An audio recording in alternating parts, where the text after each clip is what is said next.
আসসালামু আলাইকুম। দেখো আজকের ভিডিওতে আমরা দুইটা জিনিস শিখব। সেটা কি, যে সঞ্চার পথের সমীকরণ। ধরো এরকম দেওয়া আছে যে z = x+iy হলে তোমার বললো যে এই সমীকরণটা কি বৃত্ত নাকি সরল রেখা। মানে এমসিকিউ বলবে এটি কিসের বা কোন সমীকরণের সঞ্চার পথের সমীকরণ আর কি। তখন অপশনে বৃত্ত, সরল রেখা, উপবৃত্ত এরকম দেওয়া থাকবে। এটা আমরা কিভাবে চিনবো? দেখো সরল রেখা আর বৃত্ত এই দুইটা জিনিস আমরা বুঝাই দিতেছি আজকে, ঠিক আছে, এই ভিডিওতে।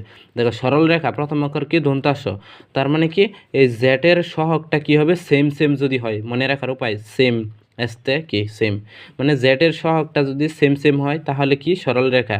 আর যদি ভিন্ন হয়, দেখো বৃত্তের প্রথম অক্ষর কি ব, তার মানে কি ভিন্ন হবে, বুঝছো? যদি জেডের সহগটা ভিন্ন ভিন্ন হয় তখন সেটারে আমরা কি বলবো, বৃত্ত বলবো। দেখো আমি উদাহরণ দিই, ধরো এটা যে দেওয়া আছে z+3, আবার এইখানে z+5, এইখানে তোমার যে কোনো সংখ্যাই হইতে পারে, অসংখ্য যে কোনো সংখ্যাই হইতে পারে, ওটা আমাদের ফ্যাক্ট না। ফ্যাক্ট হলো জেটের সহগটা। এইখানে দেখো এক, জেটের সহগ এইখানেও এক, তার মানে কত হবে তোমার, এটা সেম সেম হইলো। যদি বলে এটা কি নির্দেশ করবে তাহলে আমরা কি বলবো, সরল রেখা। সেম জিনিসটাই ধরো এভাবে আছে 3z+1, ঠিক আছে, আবার এইখানে 2z+5, তাহলে আমরা কি লিখবো, এটা একটা বৃত্ত। এরকম তোমার এমসিকিউ পরীক্ষায় আসতে পারে, ঠিক আছে, এগুলো দেখে আমরা সহজেই বুঝতে পারবো।